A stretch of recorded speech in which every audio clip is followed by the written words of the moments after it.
नमस्कार, the Janata live देख रहे हैं आप और मैं हूं आपके साथ पूजा और मेरे साथ इस वक्त हरीश कुमार मेहरा जी हैं।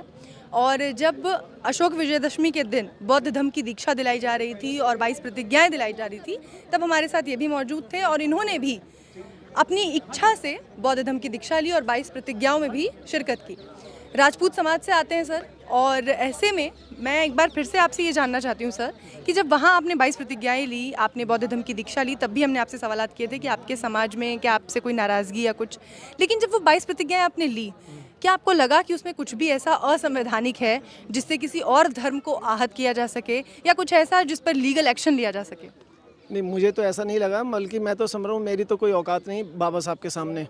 मैं क्या, किसी की भी कोई औकात नहीं बाबा साहब के सामने, जिन्होंने संविधान की रचना की। अगर आप सोचें कि ऐसा इंसान संविधान का उल्लंघन कर सकता है, कानून का उल्लंघन कर सकता है, तो इससे बड़ी बेवकूफ़ी की बात कोई नहीं होगी, क्योंकि वो 22 प्रतिज्ञाएं बनाने वाले खुद बाबा साहब थे। तो मेरे विचार में तो ऐसा संभव ही नहीं है कि उन 22 प्रतिज्ञाओं में ऐसा भी कुछ है जो संविधान का उल्लंघन या किसी कानून का उल्लंघन करता है या किसी की भावनाओं को आहत कर सकता है।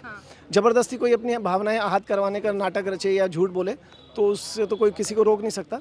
अदरवाइज़ कानूनन तो ऐसा कुछ नहीं है उसमें गलत।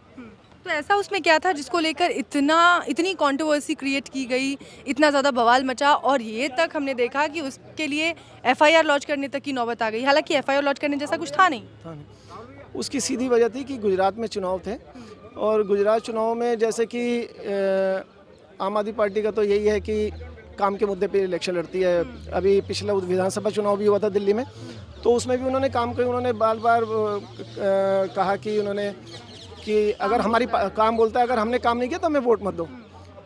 पंजाब में भी उन्होंने यही कहा, तो वहाँ पे भी आतंकवादी लेके दिल्ली में शाहीन बाग लेकर आए। गुजरात में भी जब काम के मुद्दे पे चुनाव लड़ने लगे और लोग रोजगार की, महंगाई की बात करने लगे, तो इनके पास एक ही एजेंडा है ले दे के इन सारे मुद्दों से ध्यान भटकाने के लिए, धर्म का मुद्दा। तो जो बाबा साहब की प्रतिज्ञाओं में इनके खुद के मंत्री शामिल होते रहे, अभी इस बार भी शामिल हुए हैं, 5 अक्टूबर को भी पहले से होते आए हैं। इन्होंने खुद उन प्रतिज्ञाओं को छपवाया है।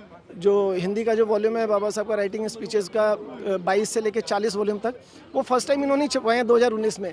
तो उसमें वॉल्यूम 40 में है ये 22 प्रतिज्ञाएं, तो ये छपवाया इन्होंने खुद है। तो सिर्फ वही गुजरात चुनाव में लोगों का ध्यान भटका, क्योंकि लोग नादान हैं, लोग नासमझ होते हैं। धार्मिक भावनाएं भड़काना लोगों की बहुत आसान होता है, तो लोग समझ नहीं पाते इनकी चतुर चालों को, भाजपा और संघ की।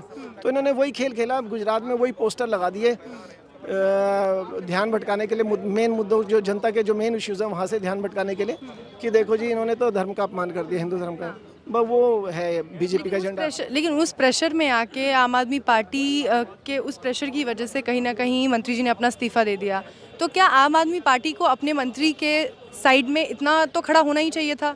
अगर वो भी समझते हैं, बाबा साहेब के विचारों को फॉलो करते हैं, हम देखते हैं कि आम आदमी पार्टी हमेशा बाबा साहेब और भगत सिंह की बातें करती है, तो ऐसे में आपको नहीं लगता कि उस पार्टी को भी अपने नेता के बगल में खड़ा होना चाहिए था?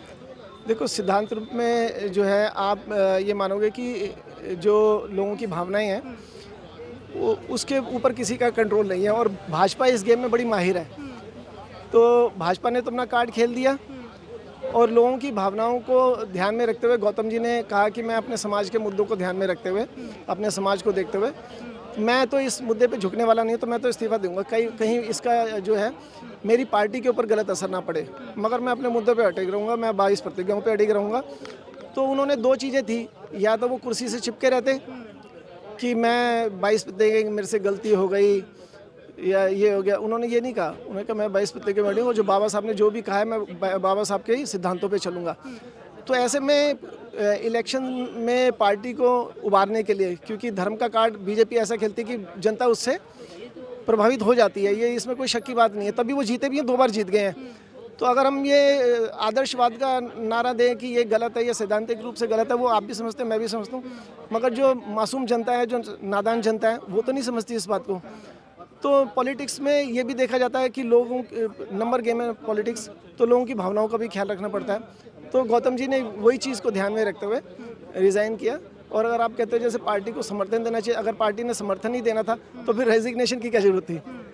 अगर वो ओपनली सपोर्ट ही करती तो फिर रेजिग्नेशन देने की जरूरत ही नहीं थी, है ना? तो ये बात है। आपको लगता है कि जो मिशन जय भीम है, जाति तोड़ो समाज जोड़ो का जो ये नारा है, अब तक जिस तरीके से चल रहा था, रफ्तार जिस तरीके से बढ़ी है, क्या इस देश में सच में संभव हो पाएगा जातियों को तोड़ पाना और समाज को एक कर पाना? असंभव जैसी तो कोई भी चीज़ नहीं है। जब अशोक के समय में जाति व्यवस्था खत्म हो सकती है तो अभी भी हो सकती है। अब तो बल्कि ज़्यादा हम आधुनिक शिक्षा भी है हमारे पास, विज्ञान भी है, सब कुछ है। ब्रिटेन का एग्जाम्पल है जिन्होंने हमें ज्ञान विज्ञान सिखाया। आज देख लो ना वहाँ पे क्या हुआ ब्रिटेन में। ब्रिटेन ने जिस देश को गुलाम बनाया उसी देश के एक हिंदू को उन्होंने अपने देश के प्रधानमंत्री एक्सेप्ट कर लिया। तो ये कोई छोटी बात तो नहीं है। मगर हम लोग कहाँ हैं अभी? अभी हम वहीं जातियों में बटे हुए हैं, धर्म में बटे हुए हैं। तो हमारे सामने इतना बड़ा एग्जाम्पल जब इंग्लैंड में हो सकता है, यूरोप में हो सकता है, चीन जापान वगैरह सब जगह हो सकता है, तो भारत में क्यों नहीं हो सकता? तो कोशिश की जाए तो सब कुछ हो सकता है। तो एक दलित प्रधानमंत्री का इंतजार रहेगा लोगों को। होना चाहिए। मैं तो चाहता हूँ, मेरा बस चले तो मैं तो 100 साल तक दलितों का राज स्थापित करवा दूँ। जो 3000 साल तक गुलाम बनाया, कम से कम 100 साल तक तो इनका राज होना चाहिए।